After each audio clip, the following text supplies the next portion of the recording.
There are two takes on Detroit. One, that it's come back. When we see the development coming back, the rejuvenation of Detroit coming back, we really see it as far as epicenters and getting larger, etc.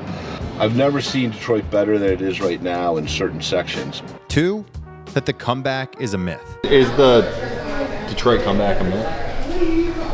It never came back. What's a comeback mean? The kids are getting educated? They're not. Revenues are going up? They're not. Employment's going up? It's not. We have crony, oligarchical capitalism here. We wanted to find out the truth, so we lined up two prominent Detroit natives to share their takes. Charlie LeDuff, a Pulitzer Prize-winning investigative reporter who has spent nearly 20 years reporting in the city and published a best-selling book about it, and Duncan Campbell, a Detroit native and entrepreneur who has helped lead major revitalization projects. Charlie and Duncan showed us totally different parts of the city and gave us polar opposite takes. In terms of corruption, the only difference between Detroit and third world countries, we don't have goats in the street. Ding, ding, ding, ding. Come on. So has Detroit come back? In this video, we let you decide. To help us understand the city, Duncan gave us a multi-hour tour that showed how it has changed. This first building was done about 1908. Is this GM's HQ? Yeah, General Motors headquarters, absolutely. This is where the $5 day was introduced. Yep, and where the Model T was made. You see manufacturing. The really wealthy people who own these properties, when things started to go south in Detroit, what did they do? Did a lot of people sell them off, a lot of people leave, or did a lot of people stay to try to turn things around? The one thing you learn about Detroit is that, one, it's 137 square miles.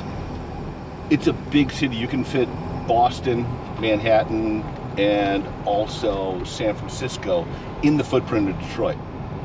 Combined? Combined, all within. Wow. In 1950, the population of Detroit was 1.9 million. The population of Detroit today, 750 to 800,000, depending on how you count it and when you count it. Wow. So because of that, there's a lot of depopulation in Detroit. This is all neighborhoods. This is all single-family dwellings. These have all been taken down as they've been abandoned, and then they've basically been scraped on the site. And so we're seeing in Detroit, in a lot of these areas, especially on the east side and also on the northwest side, a lot of urban agriculture, tree farming, and things like that. But you can see the contrast from what we just came from, which were, 8,000 square foot houses, down to open space. Yeah.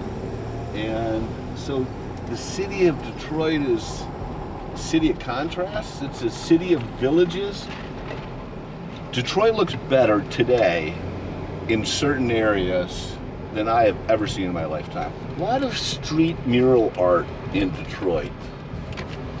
A lot of artists migrated, made a very vibrant art scene in Detroit because the cost of entry was not high.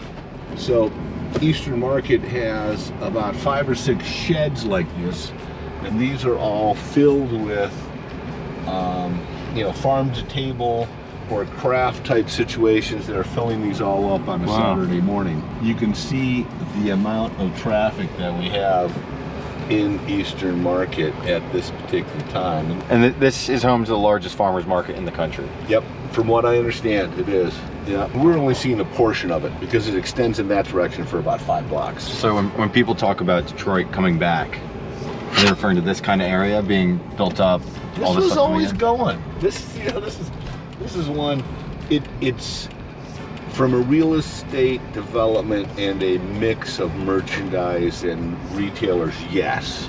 But this is going through a bunch of redevelopment. So you're saying these in here, these are casino, right there. The casino and the casino hotel right there. Wow, and this church. Yeah, take a look at the Guardian building. So gentlemen, the Guardian building was basically built as the Cathedral of Finance. And Union Trust merged with the Guardian Company and they built this building. This was built and completed in 1928. As a matter of fact, my great-grandfather's portrait used to hang on the top floor of this building as the former chairman of Union Trust. This building is just incredible.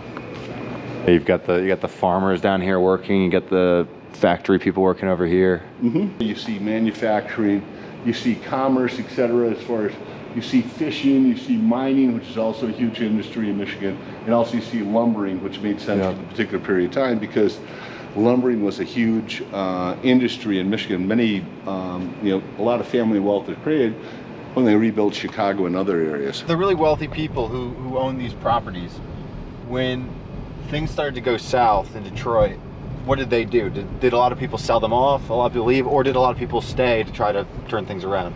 I think it was a mix of the two, basically. But you also have generational. I mean, this is all 1910, 1950, 1920, etc. Where you have these, cottage styles, then you have this Tudor influence. This is a Fisher house, as a matter of fact. There are like 7 Fisher brothers, and they all went into all different industries and banking and things like that.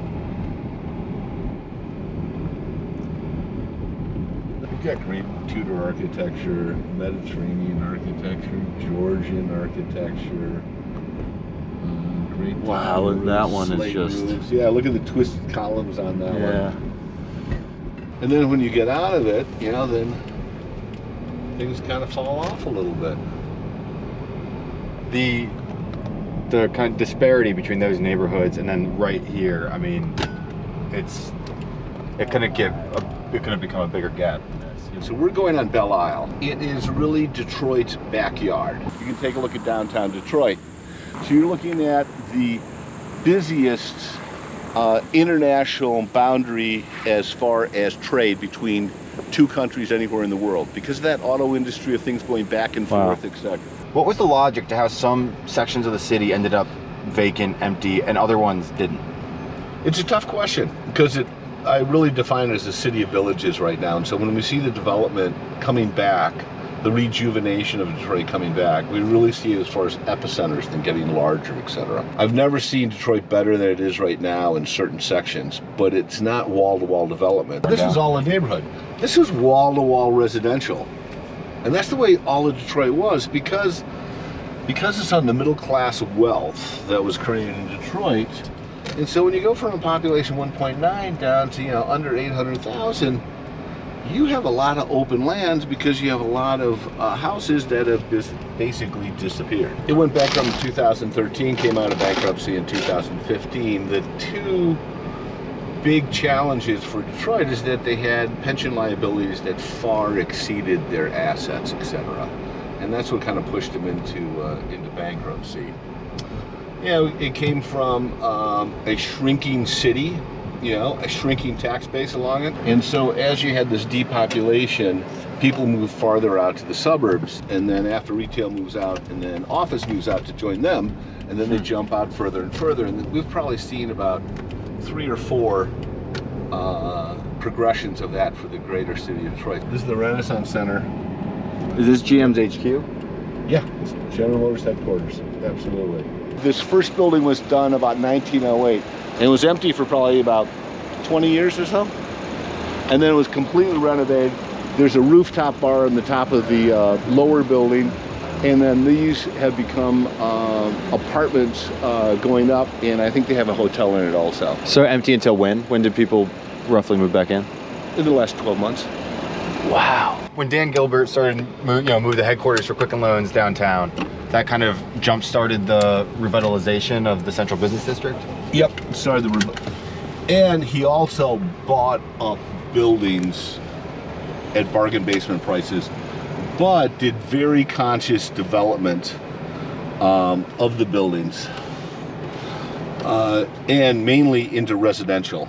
And so because of that, now we have a lot more vitality downtown. So you have more residential, then you have more retail, you have more traffic, you have more restaurants and that. Dan Gilbert is the billionaire who is either Detroit's hero or villain.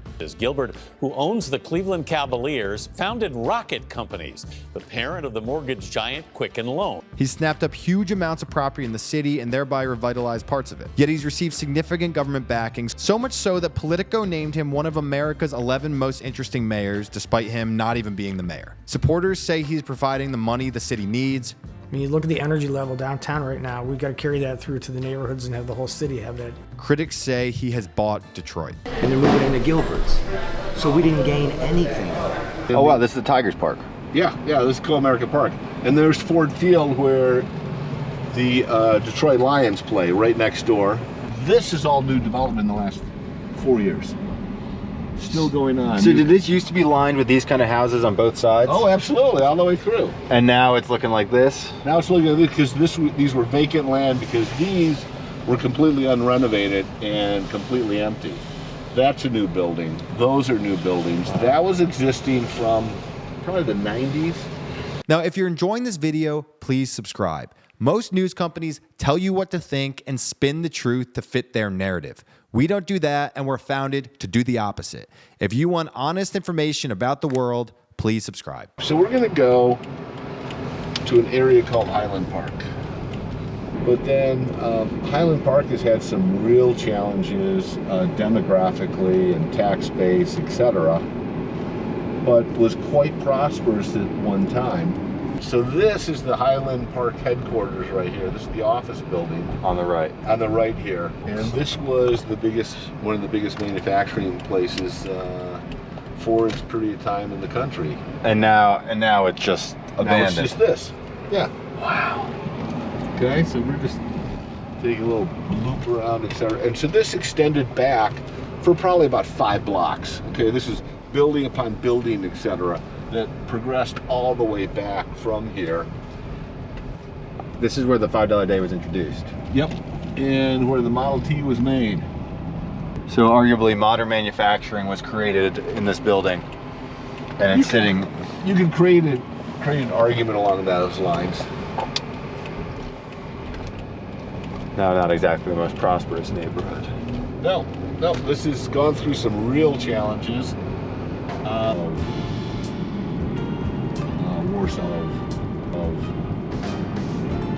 The original train station opened which year? So this opened about 1915 approximately. Don't quote me, give or take a few years, etc. Wetmore Warren was the architectural firm, the same firm that did the Grand Central Station. The front part of the station is inspired by the baths of Caracalla in Rome. And then sat abandoned for... a good 30, 40 years. And just reopened less than 3 months ago. The Michigan Central Railway Station may be the best case for Detroit's comeback. A glorious building by the architects who designed New York's Grand Central Station, it was left abandoned in 1988 and became the leading symbol of Detroit's collapse. Photos of it became known as disaster porn. But Ford bought it in 2018, injected $1 billion to transform it, and opened it as a corporate hub last year. So was that a waste of money or an investment in the city's future? The answer may be the same as whether Detroit is back. Charlie LeDuff, the journalist, says that you need to look deeper at everything you just saw.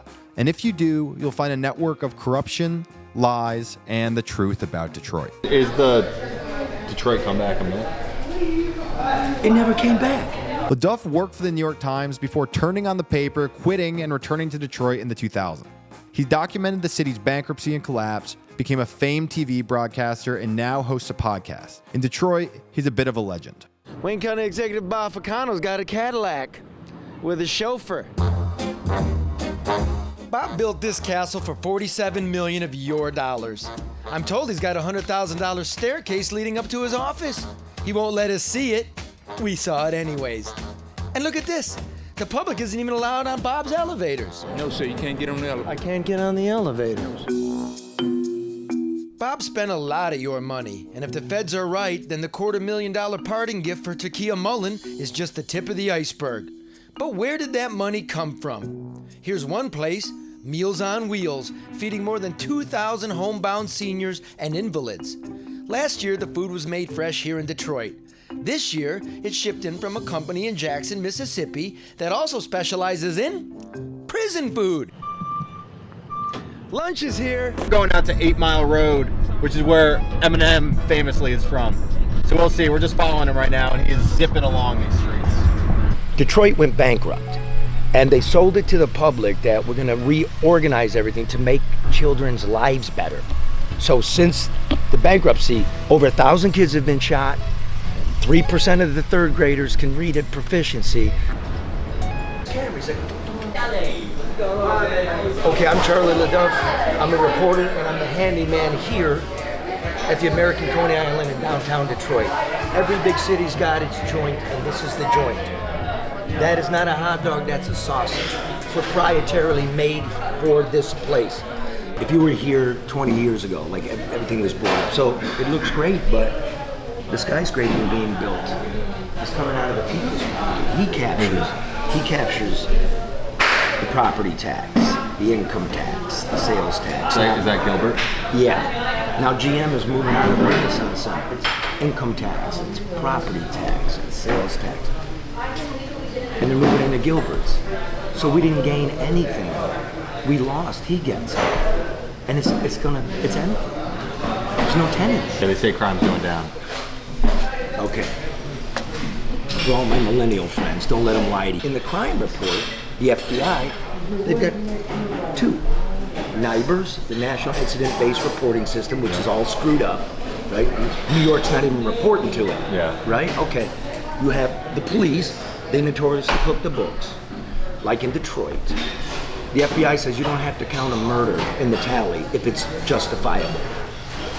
Well, doesn't every murderer think he's justified? Okay, so you want a liquor store guy comes in with a gun, you drop him. Justified, we're not counting it. Why wouldn't you count it? I mean, you would count it because it's a macabre barometer that the people don't believe the police are gonna come on time to handle this, I'm gonna do it myself. 10% of our murders uncounted. Okay, that's NIBRS. The other one is the crime victimization survey. The people. So the last crime victimization survey, people reported that they were victims of a violent crime 45% higher than the previous year, and 60% of them don't even bother to report it. Because the police don't come. Same reason you dropped a guy trying to rob you. These are the truths. Yeah. These are like what it is to live out here. Not to go on a set in Manhattan. And you know, because you guys are doing it. They distribute talking point cards.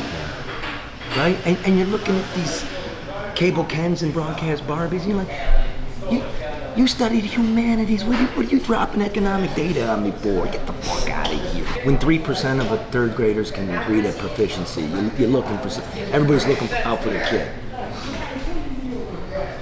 Garbage pickup sporadic. The ambulance takes forever. The police take forever. How long does it take to get a police officer? Why don't you try? How would you describe politics in Detroit? And it never seems to get to the people. That's what this place is about. Every time they do a deal and divide this money, the neighborhood gets a basketball court. Patently fucking bigoted is that shit. Give them a basketball court. What the fuck? Give them a school with an air conditioner. Ding, ding, ding, ding. Fuck them all. So Charlie the journalist just ran out. He said he's gonna take us somewhere crazy, don't even know where. Showed us this factory that's about to close down. I think we're going out to 8 Mile Road, which is where Eminem famously is from. So we'll see, we're just following him right now and he is zipping along these streets.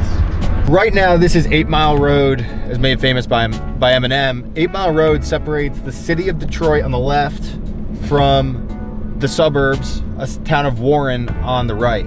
Warren is where Eminem is from. So he's from actually this area out here. And we're headed out here to look at some of the houses right here. So actually, the trailer park. this is the trailer park that Eminem, I think, actually allegedly grew up in. We'll double check with him, but I believe that's it. I believe this was in the movie 8 Mile. This what? The urban legend around here. This is one of the places he lived at. I don't think it's true though. But In your take, how much of that rests with the unions versus trade policy versus the businesses? all of it, isn't it? I mean, it's race. You know, we've had racial issues here forever, so that's what creates a barricade like 8 Mile. It's bad trade practices. It's globalization, digitization, mass migration. The real estate collapse did all this. It's beyond just a working guy who wants to, you know, it is the union. You want too much, guys don't show up. It's the management that can't manage a candy store. Everybody took out of the till it was empty. You know what I mean? But human beings are left. These are all the things that plague us. I would submit to you that they begin in Washington. We didn't ask for NAFTA. They're still promoting like it worked somehow. It didn't work for us, right? We didn't ask for banking deregulation, which gives you runaway Wall Street and runaway real estate, and we never recovered from it. We didn't ask you to keep printing money. All we did was print money to cover up what happened in 2008, and now all the debt's catching up to us. Individually, statewide, federally, it's beyond people. But to pretend like, what's good about the economy? Have you met anybody that says the economy's good? No. You've been all through my state, haven't you? You're hearing the same thing. And somehow we're hayseeds. We don't know. We do know. And we're trying to tell you we know. It's not right, and something bad's coming down the line. We need some honest and adult leadership to make tough decisions. We're not going to get those. Divide and conquer, and all your kids can get perks, and all your buddies can get contracts, and everything goes to shit. These are abandoned, or at least apparently abandoned. We love Detroit, right? Yes, like it's my family. Like hundreds of years. I moved back. I'm the only one, I think, that ever quit his job and moved to Detroit. Usually you lose your job and leave Detroit, But I love it, and I won't surrender it. I'm gonna stand for it. We're good. We're really good people. We're the nicest, meanest people you'll ever meet. Yeah, Detroit in my lifetime was the richest city per capita in the country, right? Number one in home ownership, number one in automobile ownership in my lifetime. And now it's the poorest big city in America. So is crime getting better or worse? It's getting worse. How you know? I work at a gas station on the west side of Detroit, off of Illinois and Tyreman. And I've over been by the there, McDonald's there? Yep. Yeah. I've been there for about 4 or 5 years working, and we just see a lot of crimes in our parking lot, on our cameras, on the corners. We have cops coming in and out to get the camera footage of things that happen in the area. We had shootings. What else we had? What about the woman that ran the dude over? Yeah, I had a fight, and the woman came up there a little bit later and ran over the dude right in the parking lot. Kids around? Kids around. Kids getting involved. An older man and a young kid that was about 15, 16 years old. They went at it, and the old man was just trying to tell him, you don't want to be in a gang life. It's not, don't live by the gun because you can die by it. You're a young kid. You need to learn, that's not the life you want to live. And as he was trying to show him that, he took offense, took out his gun, and started shooting at the old man. That's what happens when you got nothing. Exactly. But he was trying to teach him a lesson, but the little kid didn't want to listen because he's too far gone into the drug crimes and the, the gang-related around here. So you put the bulletproof glass up, didn't you? Yes, we did. Right after that? Yes, we did. I knew it. We have all the way around, and the doors, we got to be buzzed in the doors. Wow. Do you remember that one just like last year where dude didn't, his bridge card didn't have enough on it, and he wanted his ho-hos and his iced tea, and he was going to shoplift it, and the guy wouldn't buzz him out. So he turned around and goes, I'm going to kill every motherfucker in here, and he lit everybody up. Yeah, that was right. That's not far away from our gas station. Yeah, it was a lady. She wouldn't give him cigarettes. It was Lucy's. She wouldn't sell him a couple Lucy cigarettes, and he literally came back, grabbed the trash can outside, brought it back in the door, lit it on fire so she couldn't get out. How much are your cigarettes in your gas station, Tyreman? $10.75. $10.75. $10.75. How much is one loose cigarette? We don't do loose cigarettes, because it's illegal. But okay, what's the industry standard around there? $1? 75 cents. 75 cents for a cigarette. Yeah. When was that the story that you told about the girl who got shot in the head? When did that happen? Oh, geez, maybe not. 2019, maybe. Okay. So I was just following a bunch of, because Detroit went bankrupt, and they sold it to the public that we're going to reorganize everything to make children's lives better. So since the bankruptcy, 10 years ago, 11 now, right? Over 1,000 kids have been shot. 3% of the third graders can read at proficiency. I'm scared to send him to schools. He's about to start Monday. In Warren or Detroit? Detroit. Yeah, because it's easier because where I work every day in the morning time, and the school is right down the street. Well, send him to Redeemer. Drop him off there, go to work, and then pick him up before I go all the way home. It's just easier that way instead of going back Catholic and forth. school. Why don't you send him to Catholic school? They got discipline in Catholic school. I live in Wayne Westland, So I would love that my other ones, they go to Wayne Westland, but I also have help with the grandmother for that one. So this one's with me all the time. He's been working with me in the gas station since he was born. You know, Yes. yeah, he does coolers. He can put 2 liters in there by colors, everything. This one. You know how they Those are say mama. that Detroit's coming back? Do you believe that? Is that true? I feel like the only place that's coming back is downtown Detroit, the downtown part. The big But buildings. when you go outside of downtown to all the cities around, you know, the little parts of west to the east to the middle part of Detroit, no, they're not doing nothing with it. Just For the downtown. billionaires. For the Exactly. billionaires. Exactly. Can I give you a down big in word? Detroit. Ready? Oligarchy. True. Yep. It's everywhere. It's like that in LA. It's like that in Dallas. It's like that in Cleveland. This is what's wrong. Yep. We lost 150,000 manufacturing jobs in America last year, right? They overstated by 150,000. They're not here. And those are the jobs that are the backbone of everything, not government jobs. Because government jobs don't create money. Things create money to create services, right? And 2,500 gone there, 700 gone there, and on we go.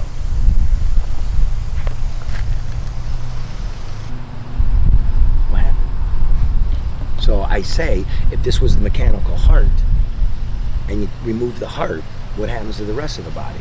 Now we're so financialized, it's just paper pushing. And it comes to an end at some point. The music stops and the chair's not there. You know? So who is right? Has Detroit made a comeback, or has it been sold out to billionaires? Is it more complicated than that? Let us know in the comments. And also, if you enjoyed this video, please subscribe. Our next video is a deep dive from the New Mexico-Mexico border. Stay tuned for that. ¿Cómo se llama? No, nada, espérame. Estar en el muro, problema, venir a mi país, me decía un americano.